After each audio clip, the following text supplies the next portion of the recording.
Hello, alors comment ça va? Nous sommes le dernier jour de la semaine, Friday. Je crois qu'on a bien mérité le week-end.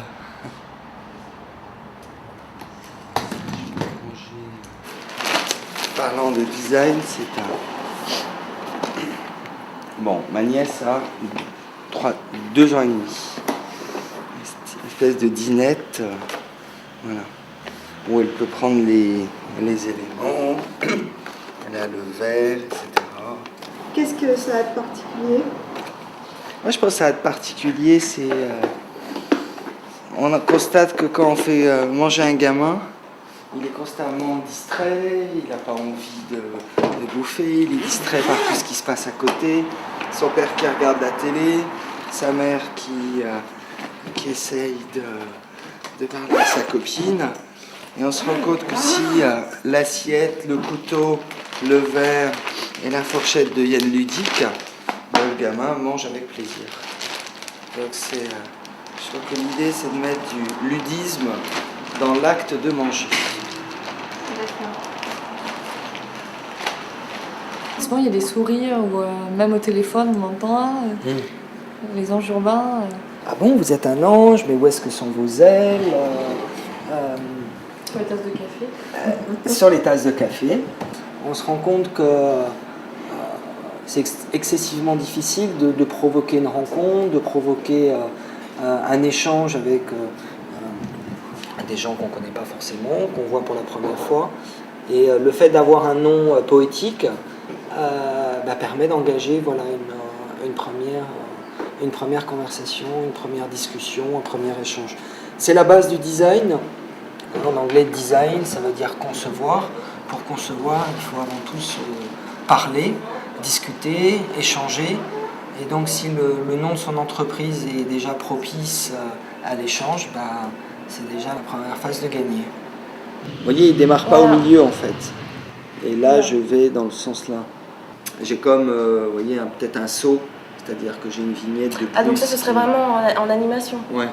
Ben, ce que je fais, c'est que, parce que j'aime pas dire si je suis capable de le faire, si après, voilà, je regarde d'ici ce week-end et je vous envoie un mail. Eh ben, très bien.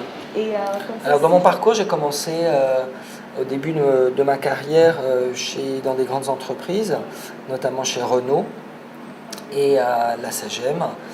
Et je me suis très vite aperçu que le système français est terriblement cloisonné, avec les contraintes suivantes que ça peut avoir, et avec la dichotomie qu'il y a souvent dans les entreprises, les ingénieurs d'un côté, les techniciens de l'autre. Et je me suis dit, moi ce qui m'intéresse, c'est d'offrir ou d'apporter une vision transversale à l'entreprise. Je suis quelqu'un qui facilite les initiatives, facilite les choses, et je prends le prétexte du design pour justement apporter une initiative, une conduite du changement au sein des entreprises. Prendre un verre d'eau parce que... Donc on attend notre premier poster. Et l'idée c'était d'expliquer visuellement quel était l'écosystème sur Internet de la Fondation de la Haute Horlogerie.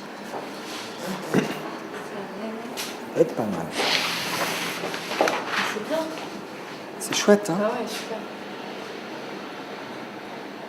Là, l'idée, c'est de sortir un petit peu d'un format classique et d'arriver à un format dans lequel on rentre vraiment dans l'idée, dans le processus du design, dans les différentes initiatives qu'on peut proposer. Et le résultat est pas mal.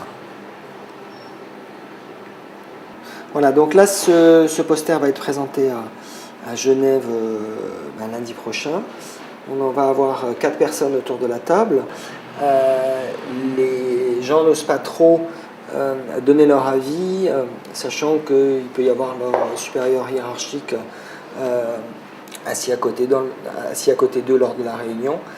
Alors que de provoquer des méthodes participatives qui peuvent être d'ailleurs liées à des jeux, favorise justement les échanges, favorise le décloisonnement hiérarchique qu'on peut trouver dans les entreprises.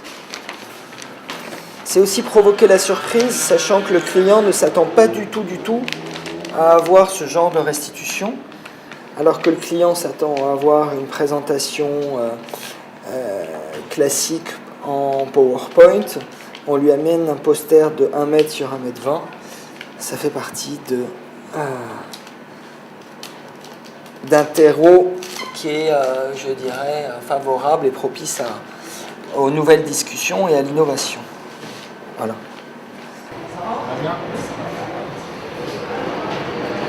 Donc il y a des instruments assez bizarres aussi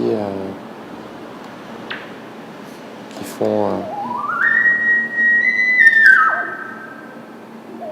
c'est presque un jeu parfois aussi, la façon de créer, où tu as une certaine idée du son ou de la direction à prendre. Après tu vas avoir comme une espèce de palette, comme un peintre, voilà, chaque chose un peu dans le coin de ta tête.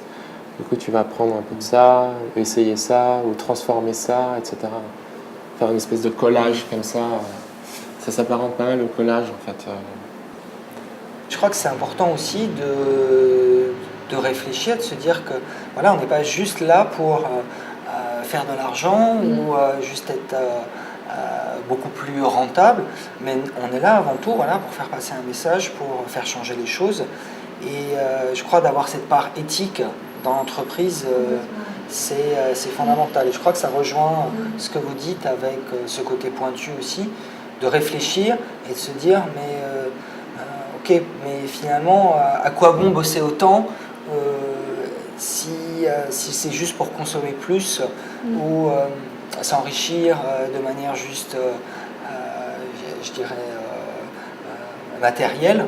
Je crois qu'on rate quelque chose.